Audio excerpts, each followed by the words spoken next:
Mikum.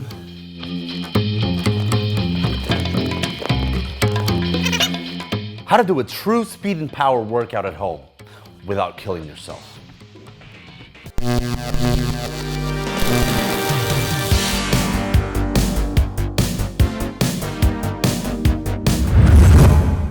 Let us begin with a few very important considerations. First of all, you should never do these types of workouts for more than 3 times a week. I'd say in the beginning, do once or twice a week and then only progress to 3 times a week after maybe a month. Second, always warm up very well. Your joints, your tendons, your ligaments, they have to be ready for this impact that will come from these plyometrics, these power drills, these sprint drills that you're gonna do at home. So you're a little bit limited, but we're gonna work with the best that we can achieve being limited. Next, always perform very low reps, but in high intensity. So once you warm up, and I'm gonna show you later how to warm up, once you warm up, then you're gonna do 110% intensity on each exercise. So whenever I say jump, you really jump as high as possible. And you're not gonna be able to jump as high as possible when I'm saying do 10 repetitions. But if you do 2 to 5 repetitions, you're gonna be able to jump very high. So always do these sets, these very short sets, but always rest for a little while longer than if you were doing hypertrophy exercises. So I would say 2 to 3 minutes rest in between would be very, very good.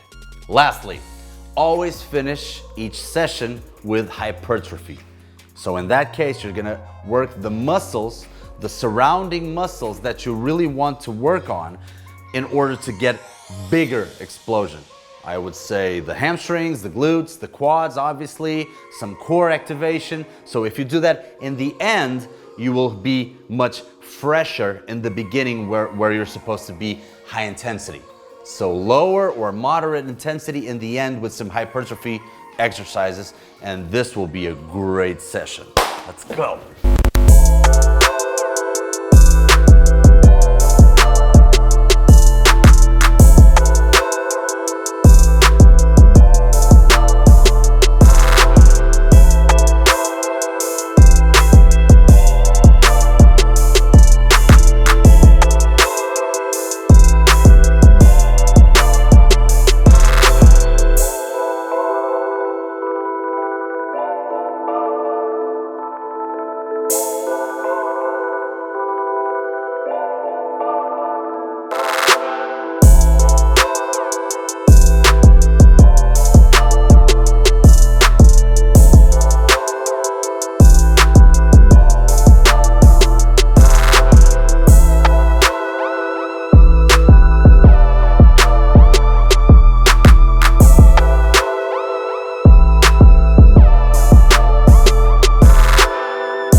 Enough for me to get warmed up, but make sure that you're really warmed up. I don't want to be thinking about the joints while I'm doing my best at explosion and contraction of the muscle fibers.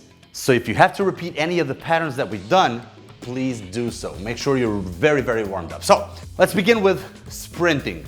Of course, some people have huge houses and they can sprint all they want, but most people, I'm thinking they don't. So what we can do is we can do wall sprints in which we explode in the maximum amount of contraction possible, and I'm thinking speed. I want to be as fast as possible. So I'm gonna lean against the wall, my palms are gonna be in the wall, I'm gonna lean against the wall, maybe a yard away from the wall. I'm gonna lift slightly my heels, and I'm gonna lift one of my knees as high as possible. So remember, I'm not upright, I'm a little bit leaning, okay? So like this. And what I'm gonna do is I'm gonna switch with the other leg, like so.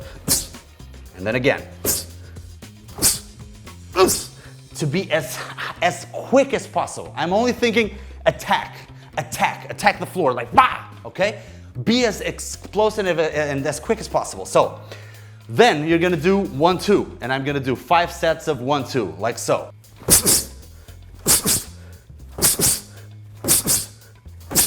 Okay, see?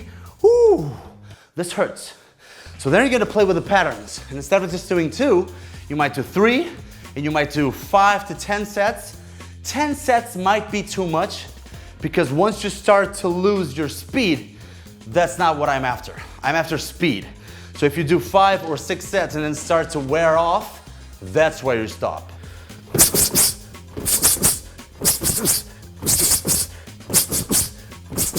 Ooh, balls. So make sure you do 3 to 4 total sets, have some fun with the patterns, and go, each round you can go like maybe 5 tries, no more than that. Just make sure you're as fast as possible and you attack the floor and you feel the glutes and the abs burning like hell. Oh, and rest very well. Now I'm pretty sure you're warmed up, so we're gonna start with the jumping practice, vertical jumping. Very important to jump as high as possible, and in this first exercise we're gonna do 3 to 5 reps. We're gonna do the squat jump. Why? Because I really want you to absorb the impact once you come down. That's why in the gym we do box jumps.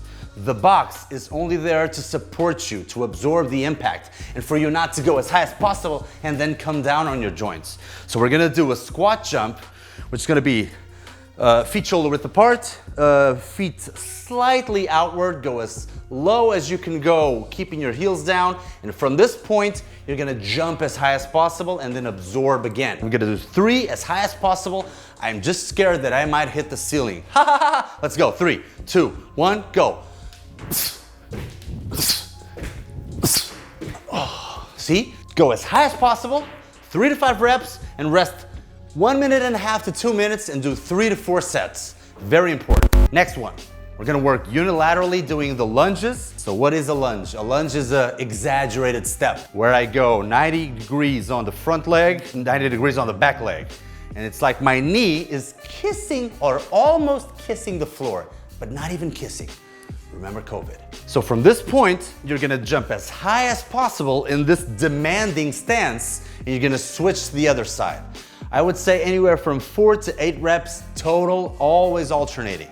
I'm gonna show you. So like this, 1, 2, 3, and 4. Oh, I touched the ceiling. Next one, we're gonna do side jumps. So from one side here, I'm gonna just slowly bend each of the legs. I mean, the up leg will be a little bit more bent, but I'm gonna go a little bit downward in a little bit of a hinge position. And from here, I'm gonna jump as farther away as possible to land, pa-boom, on the other leg, okay? And try to really absorb that impact. So from here, you're gonna jump as high as farther away as possible. So from here, 1, 2, 3, 4, oof.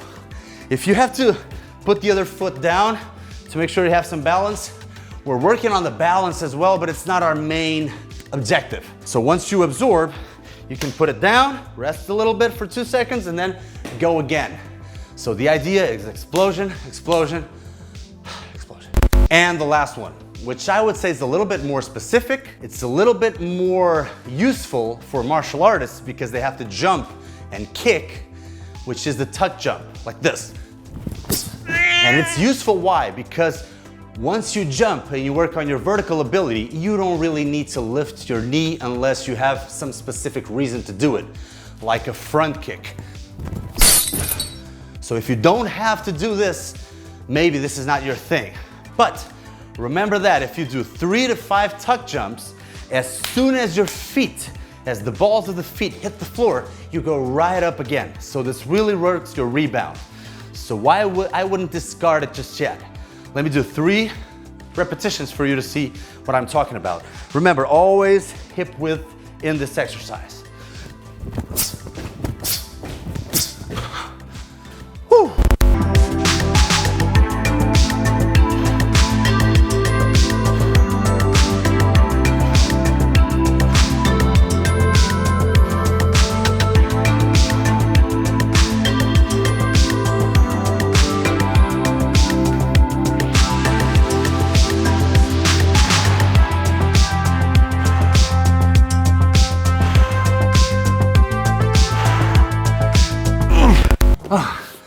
So as you can see, you can have a complete session willing for you to jump faster and run higher.